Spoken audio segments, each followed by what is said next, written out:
2001, when we saw Halo, my friends and I, we were like, ooh. It's crashing, it's buggy, sounds terrible.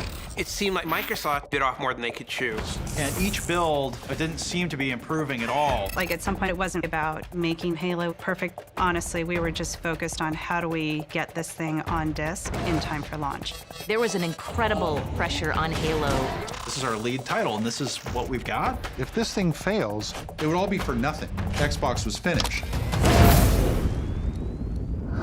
There's a new contender in the video game wars. Xbox is going to be the future. Truly the future of video games. Xbox. Taking over the living room. Limitless, connected digital entertainment. You guys never understood. The company is going to face fierce competition. Sniper! It's a ticking time bomb. Makes me very nervous to actually play this for you. Xbox getting a major overhaul. A bold vision for the future of gaming. Xbox!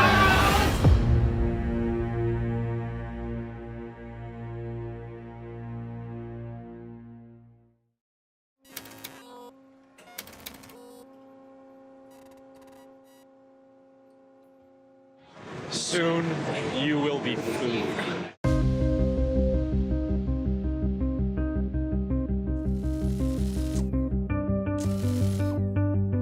On Halo, we were doing the thing that people weren't quite sure would even work on a console, a first-person shooter, and the frame rate was terrible. Come on, make my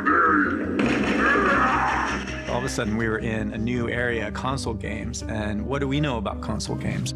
I had only heard things about, it's not very good, really.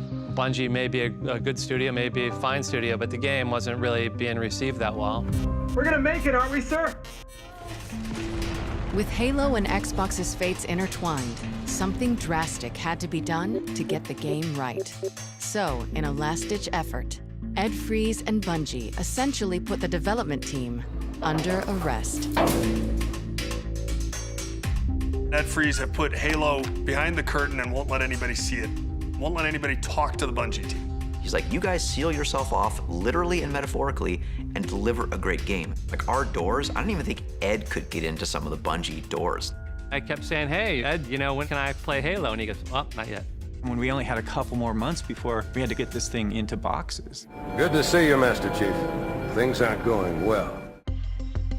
We had to stand up a complete game that was performant on new hardware. We had to create a compelling story with characters. We had to cut levels, take shortcuts, just a mad rush of long days, sleeping under desks, full-on old school crunch to get this game done. There it is. The one positive thing that comes out of crunch is ideation and invention and polish. Ultimately, that was one of the things that Bungie took very, very seriously, was polish. For us at Bungie, this was a passionate effort to make the best game possible. But when you show up as Microsoft, you are open to a whole different level of criticism. Yeah, that's cool. All right! And Halo had the burden of showing up excellent in all ways.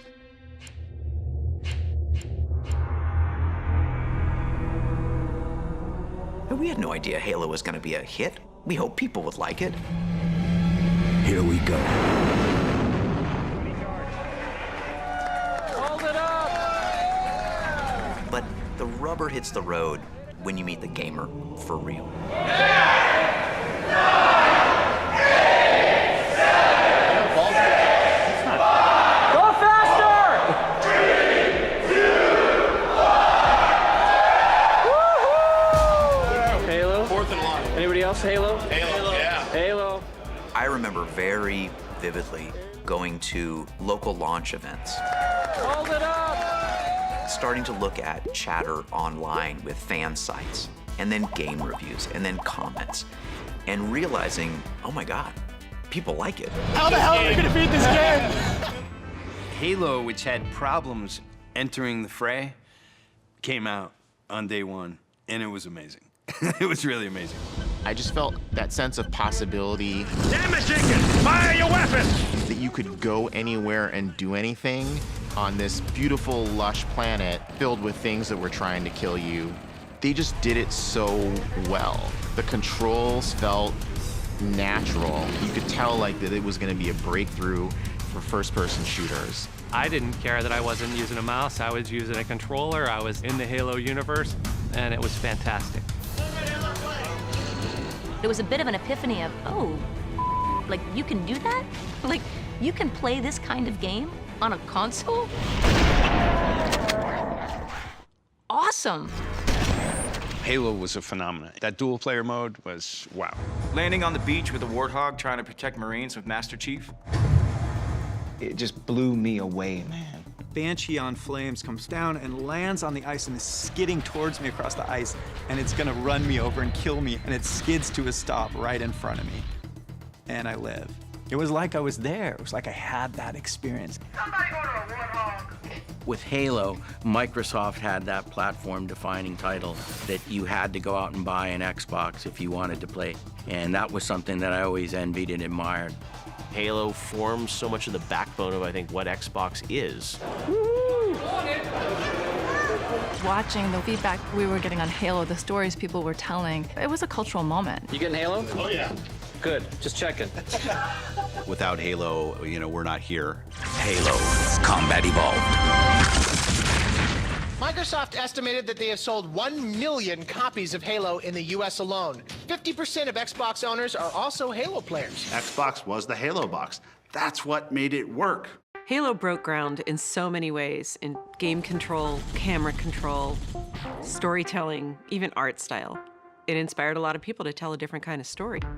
It changed the game for Xbox, but I also think it changed the way we look at first-person shooters. First-person shooters had only really largely existed at scale on PC, and mapping those controls to the controller, they just did it right. It just felt right. No one had done it that well before. No one had nailed it. They just nailed the controls. So before Halo came out, the conventional wisdom was if you wanted to play a shooter, you had to do it on a PC because that's where you would have the precision with a mouse and keyboard to aim, make the small movements, to land that headshot on your enemies. What Bungie did with the help of Microsoft's playtesting and user research labs was figure out how to get something that would approximate that feeling on a console where all you have is the 2 sticks to move and aim. They weren't the first to do a shooter on the console, but they did it best by far. And the influence of what Microsoft and Bungie were able to achieve is still being felt in games today. Even today, it's the largest genre in console gaming. And really, because of Halo, Xbox became the console for first-person shooter fans. The multiplayer was transcendent. It was just something that you didn't experience on any other platform.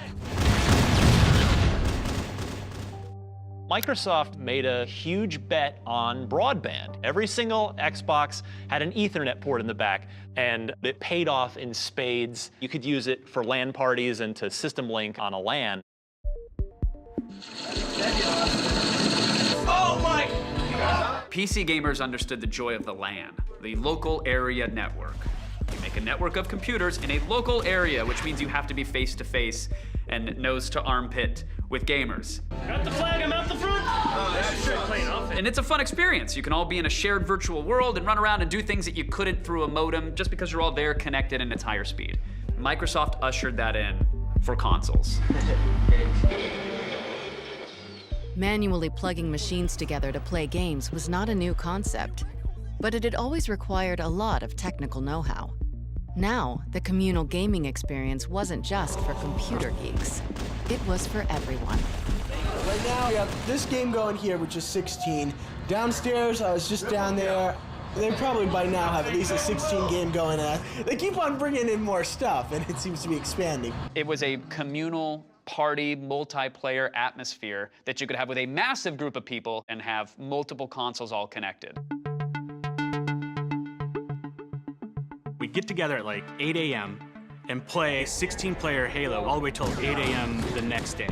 I remember running an Ethernet cable up the stairs so I could have a friend bring his over and play. I'd go to my buddy's house, and we're on 2 different floors. We're in 4 different rooms, because screen looking's a thing. Man, the fights were legendary. You looked at my screen. No, I didn't. Yes, you did. I can't. I can't see your screen. We'd make a little flyer at work, like Halo LAN party this Saturday, bring an Xbox, bring a controller, bring a TV. That changed everything about my social life for probably 10 years. And these, by the way, weren't small TVs. These were the big cathode ray TVs that you had to find a way to be able to use. I had a heavy-ass TV. Flat screens weren't around back then. You got it? Yep. So I bought a PT Cruiser just so I could get my TV around and my Xbox. That was a fashion statement to have an Xbox in the car back in the days with that big screen. Give me a second, give me a second. Your foot, your foot. I know that's a foot. Ouch. I remember playing nonstop and sitting there in my own puddle of sweat. The minute you stepped into a multiplayer match on Halo, time just disappeared. You just got sucked in, and we would play all night long. It provided me an experience I had never had on a console before, period. Halo was a runaway hit that had spawned its own social scene, putting Microsoft in the big leagues with Sony and Nintendo for the first time. But the team wasn't done.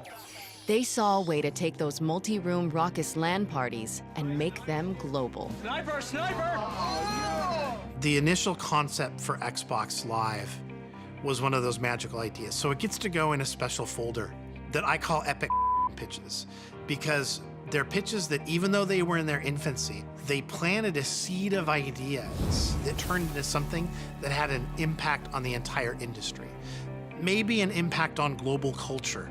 We built an Ethernet port in every unit, and the idea is now we can actually have a networked community of gamers from living room to living room around the world, no matter what language you speak, no matter where you are in the world, and we can all be part of one bigger community.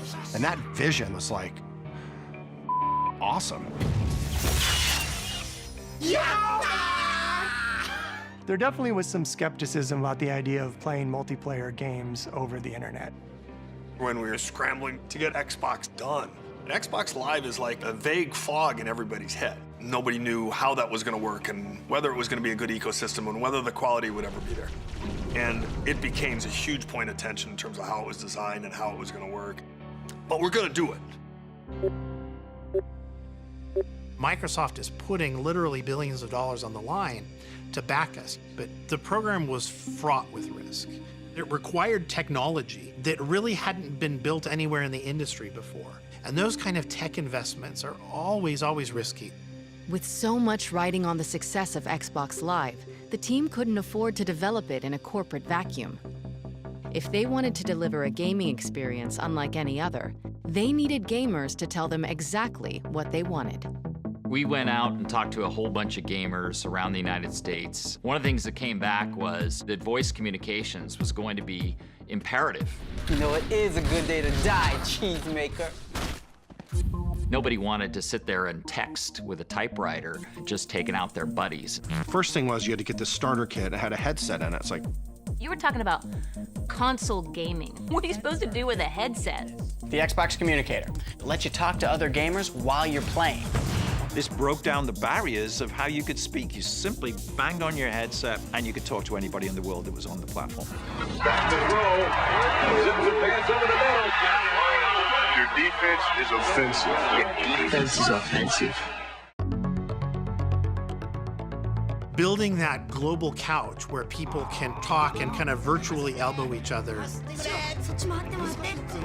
with 4 gamers on 4 continents and have it all perfectly fluid through headsets, just as if they were sitting in the same room together. This was before Skype. So the notion of low latency, great quality voice, we had to go build out that tech. I like this one. You did your own digital personal ID remembers your moves.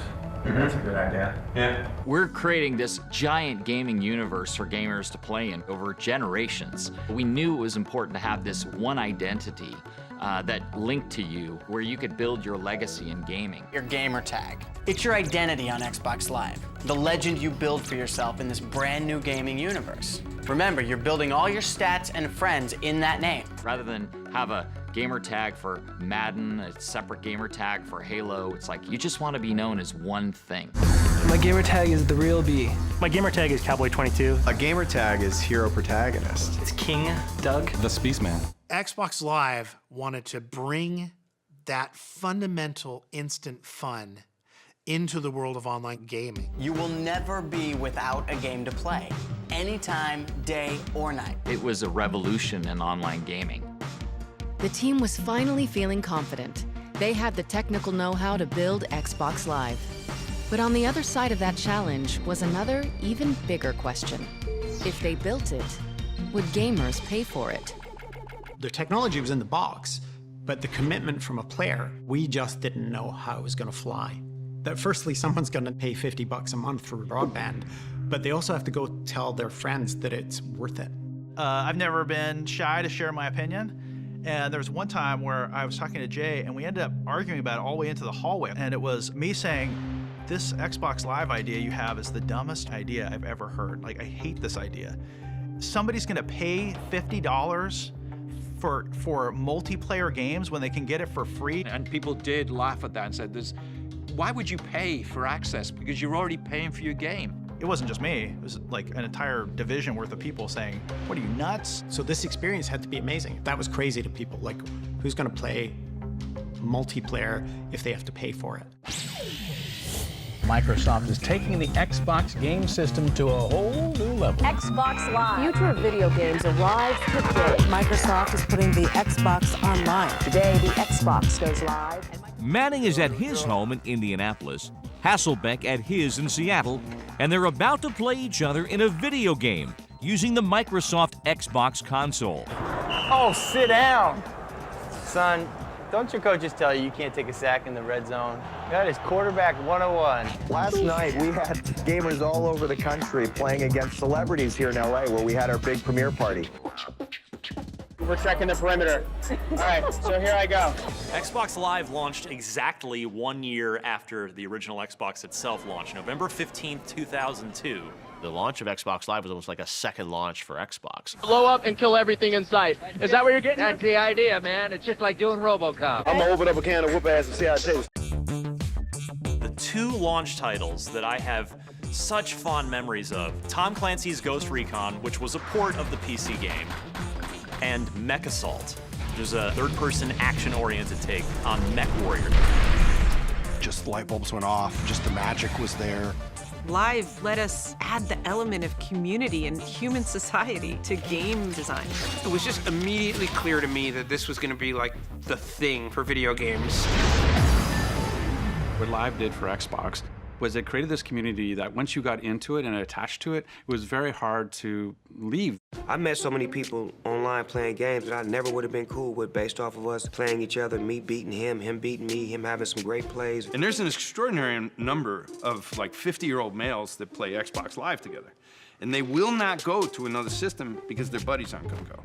So they're only gonna buy a system to hang out with the guys so they can play while the kids are sleeping and they're gonna play Call of Duty or something, right? Every night, me and my homies be on a party with about 15 or 20 of us, and we be talking about what happened in the day if we playing the games, and it's just like a great gossip line for some grown-ass men. We had forecasted how many Xbox Live subscribers we were gonna have, you know, month 1, month 2, month 6, etc. Hey, we got 50,000. Hey, we got 100,000. Hey, we got 1 million. Hey, we got 2 million. It just kept growing. And that happened like I wouldn't say instantly, but pretty damn close. It happened very, very fast. Xbox Live was unprecedented. Everybody else's version paled in comparison. What you think of gaming today, being on a headset, talking with friends, playing games, that just seems commonplace now because it is commonplace now, but Xbox made that possible in a big way. Xbox Live could be considered one of the very first social media platforms. Before Facebook, even before MySpace, Microsoft really did pioneer the very first interactive, dynamic social platform. Quite frankly, Microsoft proved to the world that online multiplayer was going to be the key to the future. Gamers flocked to Xbox Live in numbers that even took optimists within Microsoft by surprise. But while the platform was teeming with newly devoted fans who loved sniping their college buddies from different continents, there was one consistent complaint. What happened to the game that put Xbox on the map? Where was Halo? When we started working on the second Halo game, the weight of expectation came crashing down on us. Halo 2 had to be a blockbuster movie, and that was always a danger, is what if we just pushed to do this big AAA spectacle and miss the heart of what made Halo a success in the first place? God damn, we have a lot of work to do between now and E3. Everybody on the team had a different idea about what being more excellent would be. We loved that you could get into vehicles, for example, but it frustrated us that you couldn't, like, tear someone out of a vehicle and jump into their vehicle and take it over. So boarding vehicles became a huge design initiative. Look out! We were really good at coming up with great ideas. We weren't quite as good at production discipline and figuring out how to right-size all those ideas, fit them into a box, timeline, and ship on time.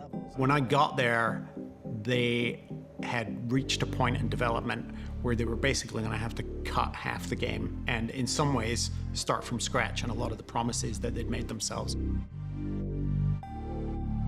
Within a year, it became clear it wasn't working. Just the way the game felt, Jason really wasn't happy with. He looked at the game. Yes. And he came to me and said, you know, we have a problem. I'm gonna have to rework a bunch of the work, and it's effectively gonna add another year to the schedule. Jason, help. There was a lot of pressure. How could we ship a better game than Halo? And from Microsoft's point of view, Xbox's point of view, how can you ship that game as quickly as possible? This is now, by far, the most valuable franchise that we have. You know, this is Halo. We can't screw this up. Jason's saying he needs a new year. Time for me to step up and do my job as a boss. I do know that Ed went to bat for us. Ed was very much a purist. He was about creating great games and giving the dev teams the time they need. And that is at conflict sometimes with actually making a profit. So to me, it was a no-brainer. But Robbie wanted to put it in front of the other leads on the team because Halo was so important. It's going to affect, you know, the Xbox Live team and what they do. It would affect the continued marketing of the platform and things like that. Microsoft back then was a technology company. Software shipping on time at quality was a big part of the rhythm of the business. So we go in and we have the meeting, and Robbie basically goes around the room and takes a vote. And it went around the room and everybody voted to keep it on the original schedule. I walked out of the room and basically I just threatened to quit immediately. Robbie gave in, calmed me down, and he agreed, and he gave us the extra year for Halo 2. Ed got the Bungie team the time they needed to finish the game, but the delayed launch had a ripple effect throughout Microsoft. Really, that Bungie meeting was the beginning of the end for me. When I walked out of there, it wasn't just that I was mad, it was the first time I could imagine leaving the company. I mean, I'd been there since I was in college. I had a lot of stuff going on in my life. About to turn 40, I had been at the company a long time and made plenty of money, so I didn't need to be there. Within the next 6 months, I quit. In January 2004, Ed Fries resigned from Microsoft, while Bungie set out to finish what they'd started, creating a sequel to one of the most popular titles in console history. The extra year Fries bought them turned out to make all the difference. Not only did it elevate the game, it built fan excitement to a whole new level. The lead up to Halo 2, I had never experienced anything like that in my life. It was genuinely a pop culture event, and I don't say that lightly. 7,000 stores are opening on midnight. They've been waiting a long time for this. They were chanting, Halo 2! Halo 2! Halo 2! Just felt like something new was going to happen in entertainment. Because Halo 2 is the best! Halo 2 is everything! Xbox's Halo 2 is expected to generate more revenue in 24 hours than day one sales of any full-feature movie in entertainment history. Halo 2 is probably, you know, one of the biggest phenomenons to ever hit my life and a lot of people's lives. It was the biggest day in entertainment history. Halo 2 sold 2.4 million units in 24 hours. Here was a video game, for the first time, really crushing movies. It was a coming-of-age story for the video game industry. This game is simply the best game on the planet. I played Halo 2 with my friends literally every night for at least a year. That's how transformative Halo 2 was for me, and what it did for Xbox Live. There had been nothing like that ever. With the innovative success of Xbox Live and a full-blown cultural phenomenon in Halo 2, it seemed like Microsoft's bets were paying off. Xbox was even surpassing Nintendo in US sales. On a winning streak, the team put their eyes on an industry-changing follow-up to the Xbox. When I arrived at Microsoft, it was my job to think about the way that the gamer was going to be using this 2, 3, 4 years after launch, and how do you continue to deliver content. We started then to plan this multi-billion-dollar investment that became the Xbox 360. Xbox 360 is the new entertainment system that's designed around high def, wireless, and always connected. And it doesn't stop there. It's totally personalizable, so you can change the way it works and the way it plays and find your friends no matter what you're doing. When they unveiled the 360, I saw a very powerful console with a stunning interface, with a focus on being online, always connected. This was all stuff that they had sort of experimented with the original Xbox and Xbox Live, but now they were building it into the core experience of the console. Xbox 360 was 5 to 10 times more powerful than the original Xbox. To achieve that, we had to push technology and solutions that didn't exist in the previous generation. We had to go explore things that had never been done. As opposed to leveraging a lot of off-the-shelf components and existing technologies, we're actually building a brand new processor and chipset for this particular console. So we're taking a lot more of that engineering effort on internally. At the heart of the Xbox 360 are 3 IBM CPUs. Whatever you'd heard about the PlayStation 2 emotion engine, whatever big wild dreams you had created in your head, we needed to create a leapfrog product that said, hey, this is even more powerful. This is the most powerful console on the planet. And so we evolved the Xbox from a powerful console that plays all the games you love to a console that connects you to all your friends and connects you to a lifestyle, this digital entertainment lifestyle. We involved movies, we got content generated that you could access, music. The magic in Xbox 360 is it does so much more than the original Xbox did. Xbox 360 Guide, it is your launch pad to all of your digital entertainment. Here you can store your pictures, videos, and music. We've also added a new concept called achievements, sort of a record of everything you've accomplished across your entire library of games. With Xbox 360, we've created technology that will enable people from every age and every corner of the planet to gather together in new ways. A product with games at its core, surrounded by limitless, connected digital entertainment. Everything we were trying to do had just never been done before. We're really focusing hardcore on building an online experience for Xbox around games. Gaming was always first, but this was no longer just the ability for you to play a game online. This was breakthrough thinking. We built Xbox 360 with a mission. They showed it as a media hub in your living room. You could connect other devices to it, you could play your photos, you could do this, that, the other. They targeted a broad range of gamers. They were building this thing to be future-proof. Microsoft's new Xbox 360 will be first to hit stores' shelves this fall. It's huge. It's a big, big statement for us. The next generation of consoles starts now. We wanted to try something new with the Xbox 360 launch. Xbox rules, man! Favorite game. Woo! Where are you guys from? Did We're you drive far? Well, yeah. From Indianapolis, Indiana. And Kansas City. Los Angeles, Hollywood. I came in from Minneapolis. Land of Florida. Yeah. That's the only way to get it on the 360. You hear me? Hey, this is Xbox Live's Major Nelson. We're here at 0 Hour in the Mojave Desert. Hey guys, you ready to go? Tonight marks the biggest gaming event of the year, and it starts right now. 0 Hour was this in-person fan experience in the desert in California. I was at G4 at the time, and I remember we got wind that they were just gonna throw an epic party for Xbox fans. This is Xbox 360, I'm hexed!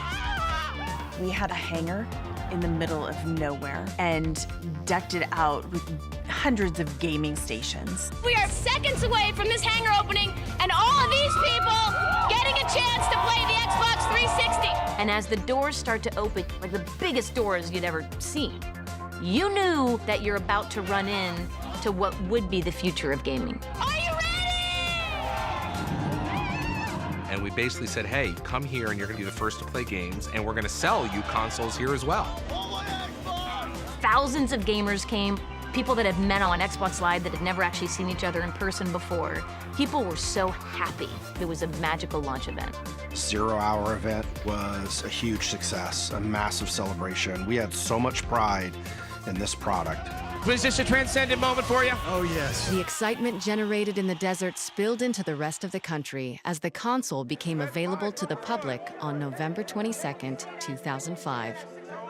I waited in line in like freezing rain for like 3 hours outside this Best Buy to try and get a slip so I could get an Xbox 360. I was so stoked when I got it. I took a selfie. They had a great launch lineup. They had the gamer in mind first. It had the features that I would want in a console. They had the games for casual gamers, for hardcore gamers. The Xbox 360 marketplace was where you could buy digital games. Sure, you had Steam and people could do it on PC, but this was a managed, curated portfolio, much like you know as an app store today. And we were one of the first ones to have it. I start downloading games and I download Joust, Robotron, and Defender, and like, all of a sudden everybody's having fun because these games are amazing. And I'm like, okay, we were sitting here at grandma's house and we were bored, and I just got on the internet and downloaded games, and now we're playing video games and having fun. This is the future. This is the greatest thing in history, and this is what this console transition is about. I can view my profile so I can see, what games I've got, and it's got the whole achievements thing here as well. It was the first console with achievements. We take that for granted now, but all the little bonus points and your gamer score and your rating. You achieved something in the game, and that something is whatever the developer decided. Hey, did you scale this mountain? Did you open this door? Did you find this thing? Somebody can play through the game, but if you wanted to really complete it, you had to get every achievement. Let's get some ass. I've got 148,000 gamer score. People are like, what is that? Why do you care? Because it's something that reminds me of all the time that I've had, all the games that I've played, all I feel like I've accomplished something.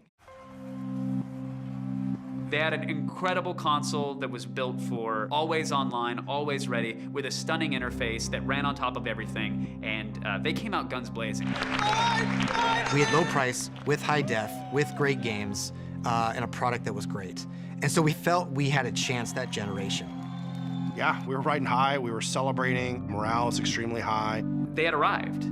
They had to gain the trust of developers, they had to make a statement with the gamers, they had to show that they belonged at this party, and the 360 was a beautiful iteration of all the lessons that they had learned with the original Xbox. I think 360 was finally that moment that Jay and Seamus and everyone, dreamed of. Gamers were looking to see whether we would get it right this time, and we thought that we did. We needed to be seen as the start of the next generation, and this all needed to come together flawlessly. Unfortunately, that's not quite what happened.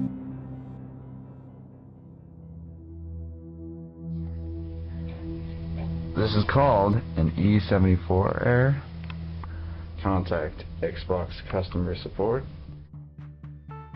It was in the forums, and I started to notice that something wasn't right. I think there's something going on here. The criticisms that we're reading about are coming from the games press, who are hearing from gamers who are saying, I'm having a problem with my box. You feel the top of the Xbox, it's pretty hot. We could hear retailers starting to say, there's an issue here. With 360, Microsoft had built something amazing and special, but this problem was something that could kill the Xbox and all the work that they had done to get to this point.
He hails from Indonesia. He's home break Uluwatu. Congratulations to Rio Waida. Rio takes home 10,000 points. And he wins almost 340,000 Rand with that. So congratulations.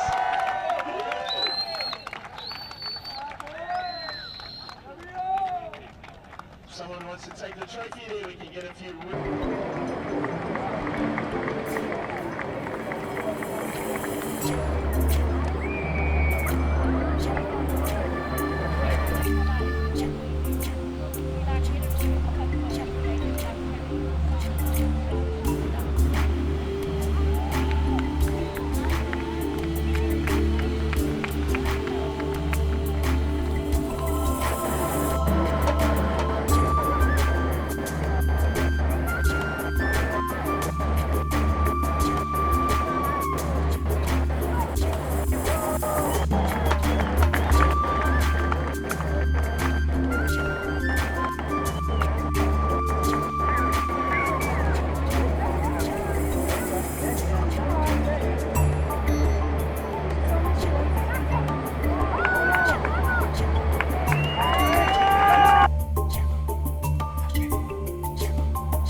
Australians making it through to our final. It was great to have such a big field of ladies internationally surfing here. The level of surfing was great to see. So taking second place at the Belito Pro 2022 from Australia, well done Macy Callahan. Macy, I'm going to ask you to say a few words. I don't know what to say. Congrats, Molly. It's been an amazing day and an amazing trip to Africa.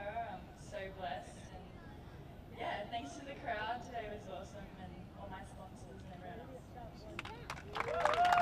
Congratulations, well done. And then taking out the title of the Belito Pro 2022, presented by Neil, the great Belito Pro trophy that'll go home on the plane. Congratulations to Molly Picklin from Australia.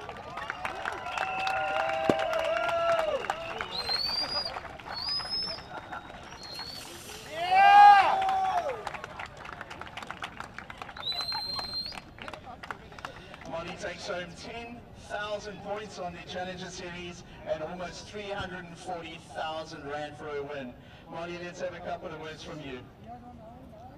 Yeah, so firstly I just like to thank WSL for putting on such a great event and for being so flexible with getting over to Bathers to get the best opportunity for us girls, and obviously well done Macy, she always brings out the best in me and I really do appreciate, you know, we're from the same town, so versing each other is really special. And to all of you guys, thanks so much for coming down and supporting. You guys have an incredible backyard, and thanks for being so welcoming.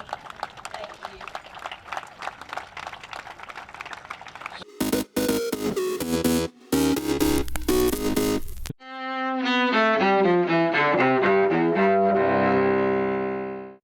July 14th, 1789.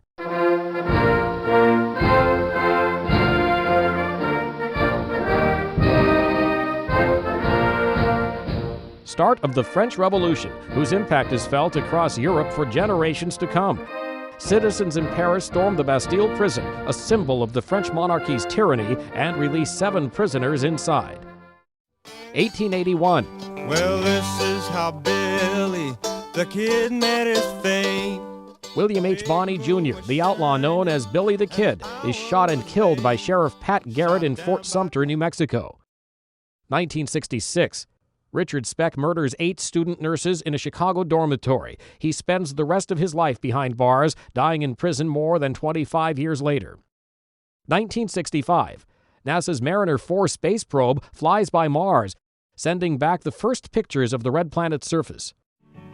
and 1912. This land is your land, and this land is my land, from the California to the New York Island. Woody Guthrie, the folk music legend whose songs include This Land Is Your Land, is born in Okemah, Oklahoma. Today in history, July 14th, Mike Gracia, The Associated Press.